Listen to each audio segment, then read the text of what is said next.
Good evening and welcome. Tonight we begin with controversy surrounding a video shared on social media by United States President Donald Trump that included imagery widely criticized as racist toward former President Barack Obama and former First Lady Michelle Obama. The post, which appeared on the president's Truth Social account, quickly drew condemnation from lawmakers, civil rights organizations, and political figures from both major parties before it was ultimately removed. The White House later said the video had been uploaded by a staff member in error, while President Trump stated that he had not seen the portion depicting the Obamas before the post went online. The clip appeared at the end of a 62-second video that the president had shared, a longer sequence that included claims about voter fraud in the 2020 presidential election. In its final moments, a segment set to the song "The Lion Sleeps Tonight" portrayed Barack and Michelle Obama as apes, imagery that prompted immediate and widespread backlash once viewers noticed it. The video was taken down following that response, but not before it had circulated broadly and triggered sharp political reaction in Washington and beyond. Speaking to reporters on Friday, President Trump addressed questions about the post and whether he would apologize for sharing it. He said that he did not believe he had made a mistake in putting it online and explained that he had only watched the opening portion of the video before it was posted. He added that he had not been aware the clip contained imagery representing the Obamas. The president said he liked the part of the video that focused on claims about voter fraud and that after watching only that segment, he passed it along to staff members whose responsibility, he said, was to review the full content. He suggested that those staff members, after seeing the entire video, might have decided to remove it sooner. Initial reaction from the White House defended the post, with officials describing it as an internet meme video and urging critics to stop what they characterized as fake outrage. That stance, however, shifted as criticism intensified, including objections from several Republican lawmakers. After the post was removed from the president's account, one White House official later said the video had been uploaded by a staff member by mistake. The imagery in the clip was widely compared to racist caricatures that portray black people as monkeys, a comparison repeatedly raised by critics in public statements and social media posts. Reports also indicated that the material resembled a post shared months earlier on the platform X by a conservative meme creator known as Zerius. Beyond the Obamas, the video depicted several other prominent Democrats as animals, including New York Representative Alexandria Ocasio-Cortez, New York City Mayor Zohran Mamdani, and former Secretary of State Hillary Clinton. It also portrayed President Trump's predecessor Joe Biden as an ape eating a banana. At the time the story was reported, Barack and Michelle Obama had not publicly commented on the video. The post was identified as one of several that had appeared overnight on President Trump's Truth Social account, though this particular clip quickly became the focal point because of its content and the reaction it generated across the political spectrum. While traveling aboard Air Force One on Friday, President Trump again spoke to reporters about the incident, reiterating that he reviews thousands of items and had only seen the beginning of the video before it was shared publicly.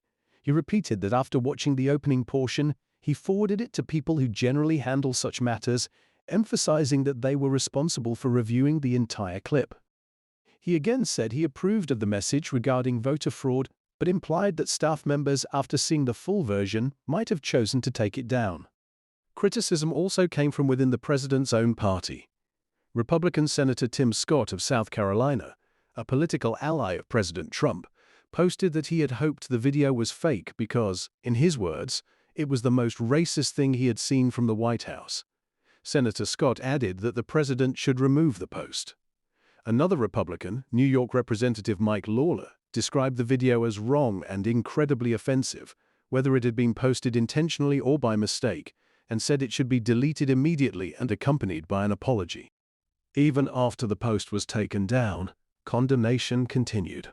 Republican Senator John Curtis of Utah wrote on social media that the video was blatantly racist and inexcusable, adding that it should not have been posted or allowed to remain online for as long as it did. Those remarks underscored the degree to which the controversy had extended into the president's own party, at least in public statements, and added to the mounting political pressure surrounding the episode.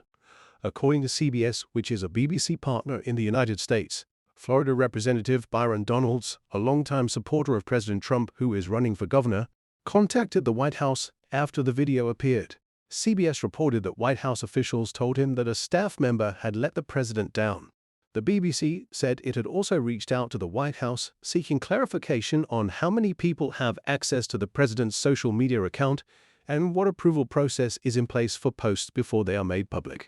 Earlier in the day, White House Press Secretary Caroline Leavitt had provided a statement to the BBC explaining that the clip originated from what she described as an internet meme video, portraying President Trump as the king of the jungle and Democrats as characters from The Lion King.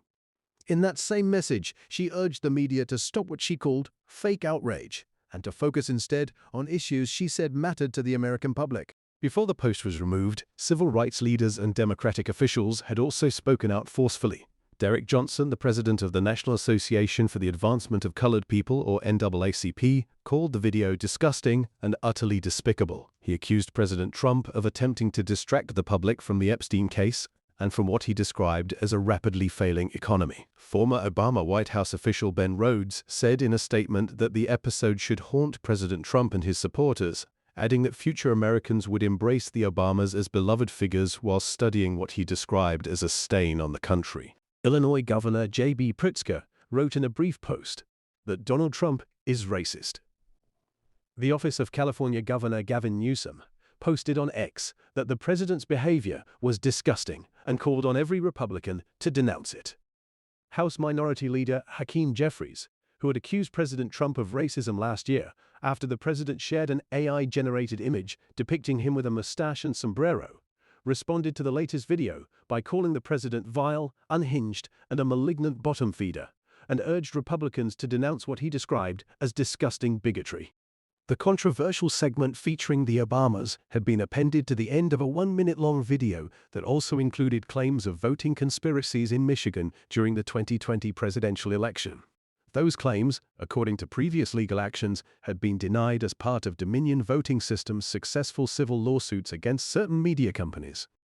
President Trump's past public disputes with Barack Obama were also noted, including his earlier false claims before his first term in office that Mr. Obama had been born in Kenya and therefore was not eligible to serve as president, assertions he later acknowledged were incorrect when he said Mr. Obama had been born in the United States. As political reaction continued to unfold and questions mounted about how the video was reviewed and posted, attention increasingly turned toward the White House's internal explanations and the broader consequences of the backlash now spreading through Washington. In the next part of our report, we will take a closer look at the sequence of events inside the administration, the shifting official responses, and how the controversy continued to develop in its early stages.